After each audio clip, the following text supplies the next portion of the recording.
Në vitin 1977, Amanda Scarpinati ishte vetëm një fosh një 3 muajshe kur pësoi një aksident të tmerrshëm që do të ndryshonte jetën përgjithmonë. Ajo ishte rrotulluar nga divani dhe kishte rënë mbi një avullues të nxehtë me avull të vluar. Ishte një moment tragjik që e la trupin e saj të vogël të mbuluar me djegje të rënda. Mentoli i shkrir nga avulluesi i përvloi lëkurën dhe i dëmtoi indet, duke shkaktuar dhimbje të padurueshme për një fëmijë kaq të vogël. Prindërit e saj u tmerruan, një ambulancë u thirr menjëherë për ta dërguar në spital. Askush nuk e dinte nëse ajo do t'ja dilte. Spitali më i afërt ishte qendra mjekësore e Albany dhe pikërisht aty Amanda do të takonte një grua që do të mbetej në kujtesën dhe ëndrat e saj për pjesën tjetër të jetës. Por në atë moment, si një foshnjë e vogël, ajo nuk dinte asgjë, përveç dhimbjes së tmerrshme që ndjente në trupin e saj të brisht. Amanda kishte djegje të shkallës së 3 në të gjithë trupin, me dëmtime më të rënda në krahët dhe kokën e saj. Stafi mjekësor i spitalit bëri gjithçka që mundi për ta bërë voglushën të ndihej më mirë. Ajo duhej të qëndronte e shtruar për disa javë në mbikëqyrjen e kujdesshme, ndërsa fashat e saj ndërroheshin rregullisht për të shmangur infeksionet. Çdo ditë ishte një sfidë, por fatmirësisht Amanda e përballoi dhe më në fund u lejua të largohej nga spitali. Por kjo ishte vetëm fillimi i një rrugëtimi të gjallë dhe të vështirë për të. Djegjet i lan plagë të përhershme në trup, shenja që do ta shoqëronin gjithë jetën. Prindërit e saj ndërkohë morën një lajm nga spitali. Gjatë trajtimit të Amandës, ishin bërë disa fotografi të saj me një infermiere të re që ishte kujdesur me dashuri për të.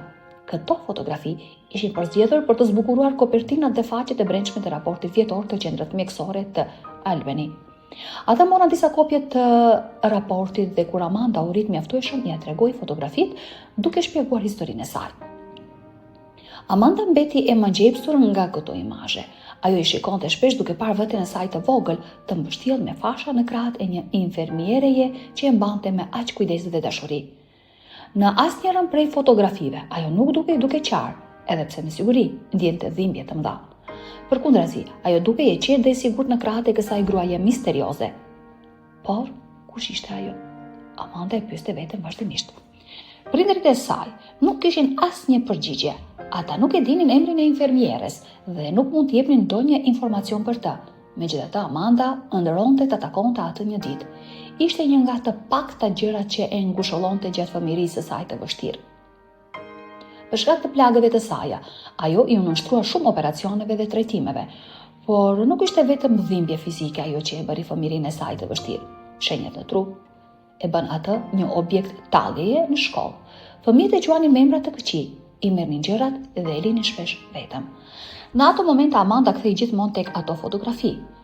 Në to, ajo e vogël dukej aq e qetë në krahët e infermieres që e shikonte me buzëqeshje të butë. Amanda e mbante fotografitë me vete, i shikonte me dashuri dhe imagjironte se po fliste me këtë grua të panjohur. Ajo i rrëfete dhimbjet e saj, i shpjegonte trishtimin që ndjente për shkak të bulizmit, sikur infermierja mund të dëgjonte dhe të kuptonte, por ajo nuk dinte as emrin e saj. Ndërsa u rit të u bë një vajzë e re e bukur, Amanda vendosi se një ditë do ta gjente këtë infermiere. Ajo përpoq disa herë për të zbuluar më shumë, por pa sukses. Raporti vjetor nuk e kishte përmendur emrin e saj. Dhe edhe pse pasi kontaktoi qendrën mjekësore të Albany, nuk arriti të merrte ndonjë informacion të vlefshëm. E vetmja gjë që arriti të zbulonte ishte se fotografitë ishin bërë nga një fotograf i quajtur Carl Howard, por ai nuk kishte regjistruar asnjë informacion për njerëzit që kishte fotografuar atë ditë. Dukej sikur askush nuk e dinte se kush ishte kjo infermiere mrekullueshme që kishte punuar në repartin e rikuperimit të spitalit në vitin 1977. Amanda do të kishte bërë gjithçka për ta gjetur dhe për ta falenderuar për kujdesin dhe dashurinë që i kishte dhënë kur ajo kishte më shumë nevojë. Diçka brenda saj i thoshte se ajo duhej të takonte këtë person.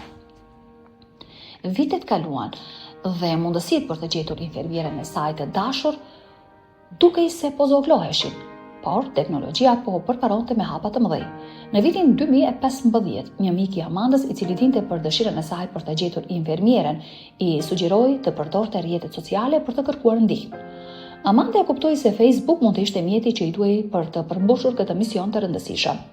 Në atë kohë Amanda ishte 38 vjeçare dhe jetonte në Athens, rreth 25 milje në jug të Albanyt. Ajo punonte si menaxhere e burimeve njerëzore, por dëshira për të gjetur infermieren e saj nuk ishte huar kurrë. Me kujdes, ajo nxori fotografitë që i kishte ruajtur për kaq vite, i skanoi dhe i ngarkoi në Facebook. Brenda postimit, ajo shkroi një mesazh emocionues, duke kërkuar nga njerëz të ndanin sa më shumë. Mbase tani, me fuqinë e rrjeteve sociale, dikush do ta njoh atë. Do të doja të dija emrin e saj dhe ndoshta të kishte një mundësi për të biseduar me të dhe për të takuar. Ju lutem, ndajeni këtë postim. Nuk e dihet kur se kë mund të arrijë. Ajo nuk e kishte idenë se çfarë do të ndodhte më pas. Në anën tjetër të telefonit Susan Berger u befasua kur mori lajmin. Ajo nuk mund ta besonte se një paciente e vogël, të cilën ajo e kishte mbajtur në krah 38 vjet më parë, po e kërkonte ende. Susan kishte qenë vetëm 21 vjeçe kur ndodhi ngjarja dhe sapo kishte dalë nga kolegji. Amanda kishte qenë një nga pacientet e saj të para dhe kujtimi i asaj foshnje të vogël dhe të djegur i kishte mbetur në mendje. Mbaj mend që ishte kaq e qetë, tha Susan. Zakonisht kur fëmijët dalin nga operacioni ose janë në gjumë ose qajnë, por ajo jo. Ishte e qetë dhe kishte një besim të mahniqëm. Duket se ky kujtim nuk kishte mbetur vetëm tek Amanda dhe Susan. E kishte menduar shpesh këtë vajzë të vogël. Ajo madje kishte ruajtur kopje të fotografive ashtu si Amanda.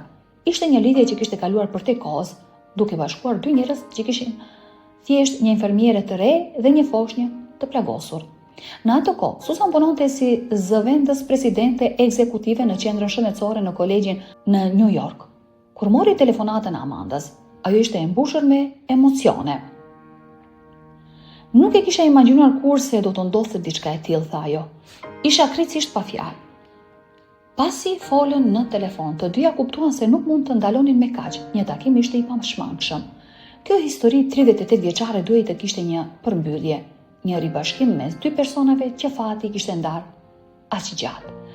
Takimi shumë pritur u organizua në qendrën mjekësore të Albany, pikërisht aty ku gjithçka kishte filluar. Media u interesua më njëherë për këtë histori të jashtëzakonshme dhe shumë gazetarë ishin të pranishëm për të dokumentuar momentin emocional.